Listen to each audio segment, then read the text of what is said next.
Hi, welcome. My name's Andrea. I am the woman behind Soft Power Lifestyle. This is my first ever long form content, or I guess YouTube or podcast, whatever I decide to do with this after. Yeah, it's the beginning of the journey. I'm terrified, so I know I'm in the right direction. With challenge comes change. So I'm so happy you're here. I'm so excited. I'm at the beginning of a completely new journey. And yeah, I'm really, really excited to get going. And this is my first episode, so I just want to introduce you to Soft Power Lifestyle, what it means to me, and I'm just hoping to stay consistent and find my people. So yeah, I guess I'll just get straight into it. Why have I started Soft Power Lifestyle? I need to stop moving the mic around. I need to stop moving the mic around. Okay, I'm gonna just put it down here. I think that will be fine. Don't you know? Wait. I've decided I'm just gonna hold the mic. I don't have a big podcast mic yet because I'm just starting out. I've got this little mic and it's me and my mic against the world for now. So, anyway, so why have I started Soft Power Lifestyle and what it represents to me? I think I couldn't tell you why, but I've always been very obsessed with personal development from a very young age.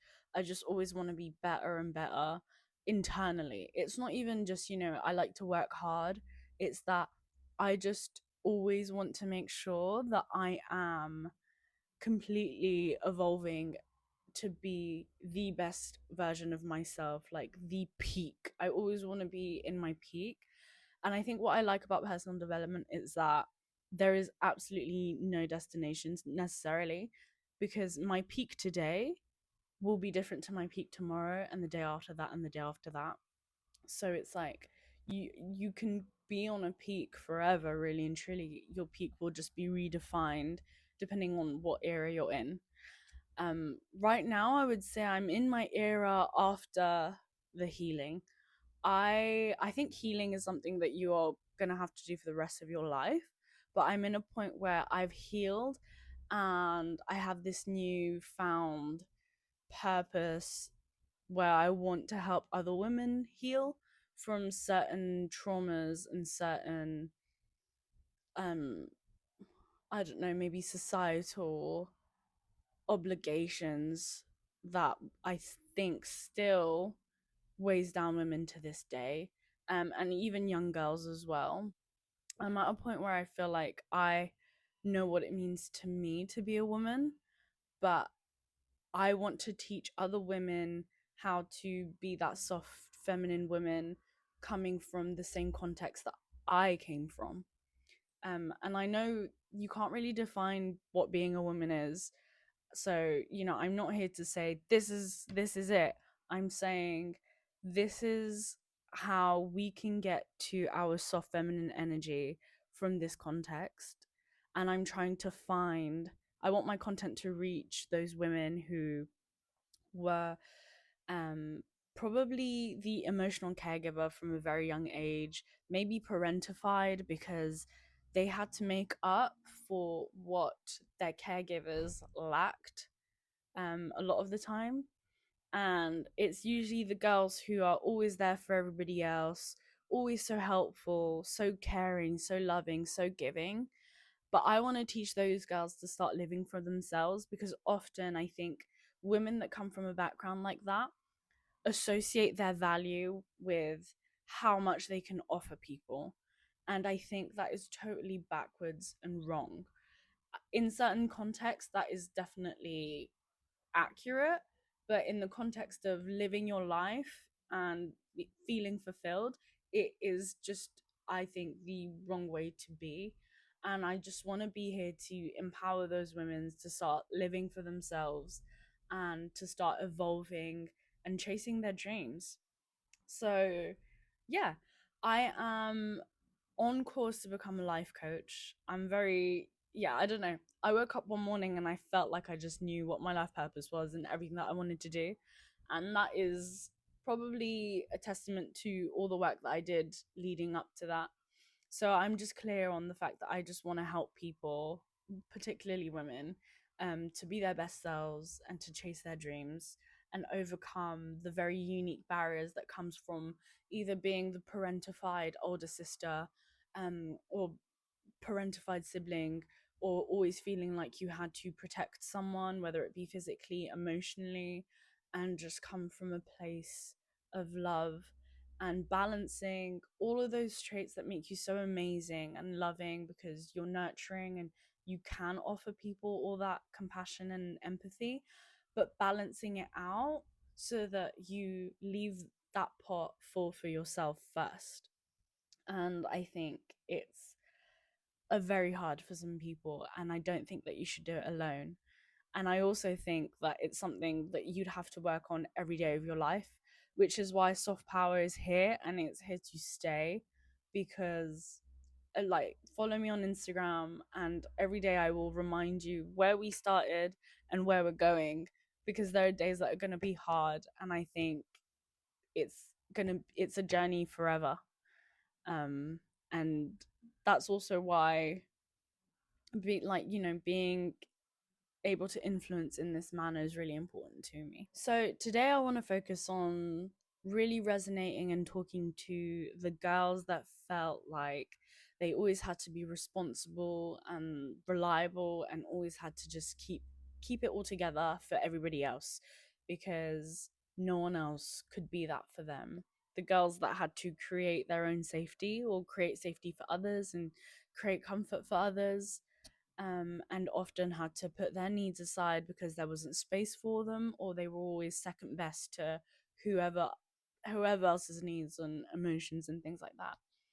That's the girls and the women that I want to talk to. And I want to start by saying your needs matter, and they are so important. And whoever made you feel like they weren't important, screw them.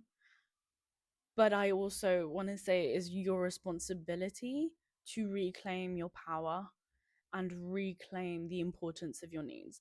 No one's going to advocate for your needs ever unless you do. It has to start with you. And I think that's a really big misconception with, self-help and personal development. And you can listen to a million podcasts and YouTube videos, but until you take the accountability and look at yourself and say, it has to start here, it has to start with you, I have to decide.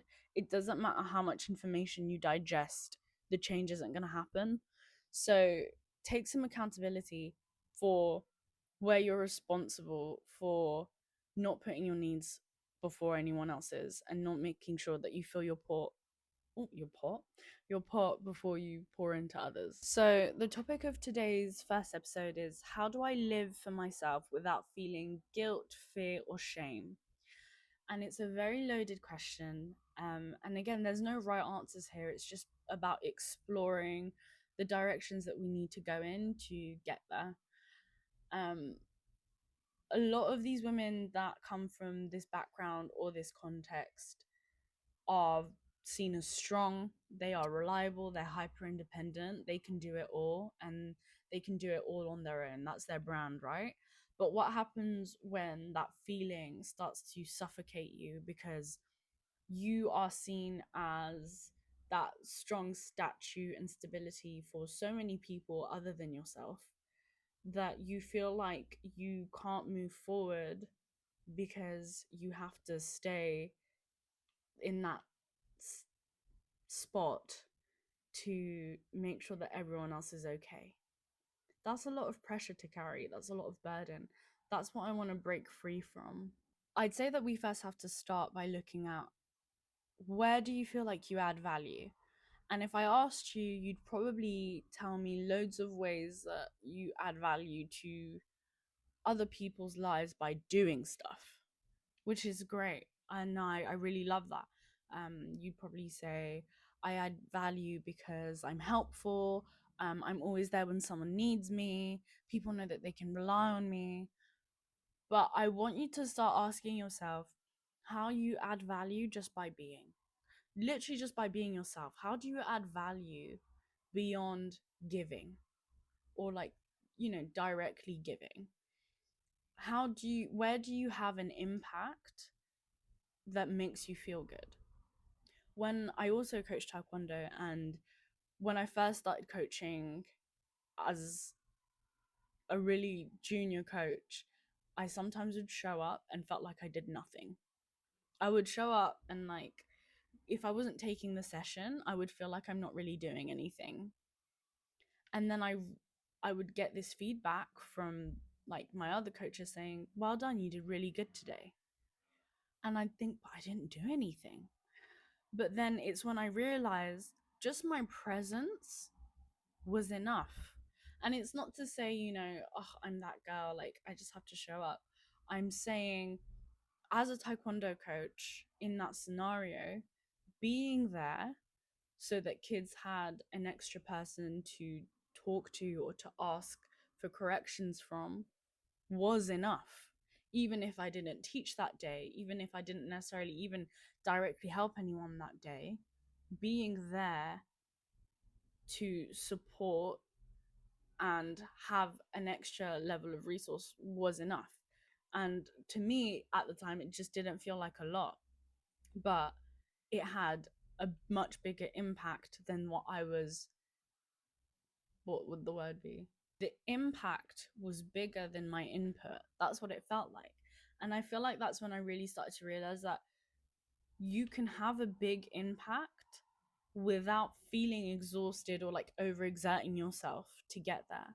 I hope that makes sense. It's like a lot of us coming from a background where we were only valued when we were providing something or when we were giving someone something that they needed, now often associate our worth or our value add with either hard work or making sure, when something's taken away from us, then we know that we've actually had an impact and done something.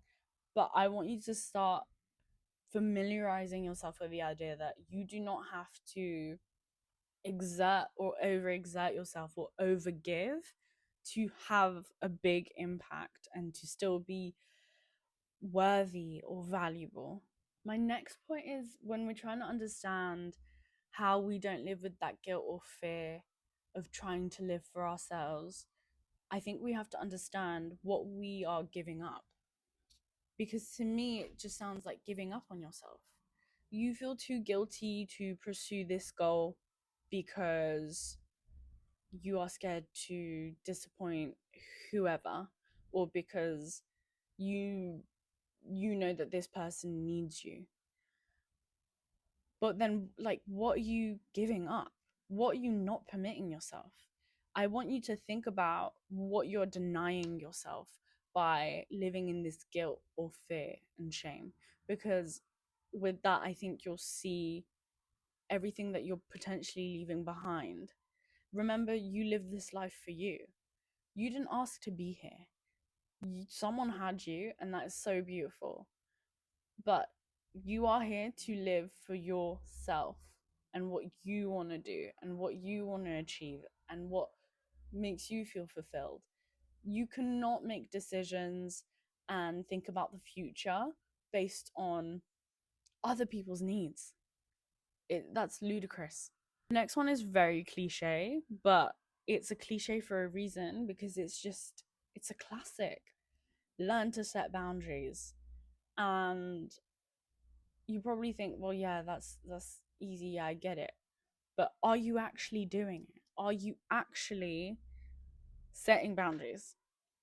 Do you actually know where to set them? Do you actually know what it looks like? And then I think that it ties back to what I was saying before about learning how you add value without overexerting yourself, but you still feel good and you have a big impact. It ties into those boundaries, because once you know how you add value, then you know what boundaries you need to set to protect how you add value, if that makes sense. For example, I know that I add value to my friends because I have very high emotional intelligence. And so they can often come talk to me about anything that they're going through, and I'll respond in a very empathetic, supportive way, right? That comes natural to me. I don't have to do anything in particular. I literally just have to be myself.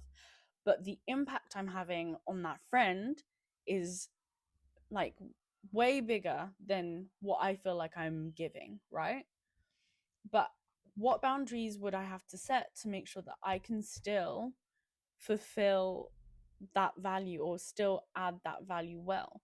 I know that I can't be empathetic or emotionally there for anybody if I haven't looked after my own emotional needs first, right?